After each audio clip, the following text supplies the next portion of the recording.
तो माझी सर्व जबाबदारी स्वीकारायला तयार आहे, अगदी सर्वच्या सर्व. परंतु माझाच विश्वास नाही, माझ्यातच इतकं समर्पण नाही की मी त्याच्यावरती सर्व जबाबदारी टाकू शकेल. मला तर मोकळं व्हायचं असेल तरीसुद्धा संधी आहे. तो सर्व काही करतोच आहे, फक्त मी धरून ठेवलंय. आणि मी असं मानतोय की मला माझं सर्व काही मलाच सांभाळायचं आहे. ते सांभाळायची ताकदही माझ्यात नाही आणि ते सांभाळूही मी शकत नाही. जे जाणार आहे ते जाणारच असतं आणि जे राहणार आहे ते राहणारच असतं.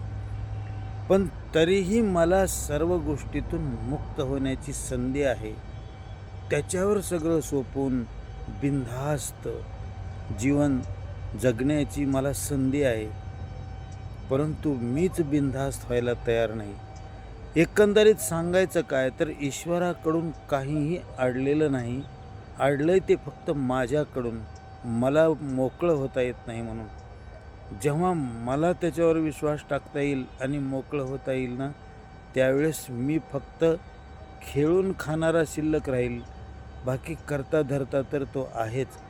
आणि माझ्यासाठीही तो करता धरता व्हायचा असेल तर मला समर्पण जमलं पाहिजे. माझी श्रद्धा तेवढी प्रगाढ झाली पाहिजे. मला तेवढं त्याच्यावर विसंबून राहता आलं पाहिजे. ही एक विशिष्ट प्रकारची मानसिकता तयार करण्याची गोष्ट आहे.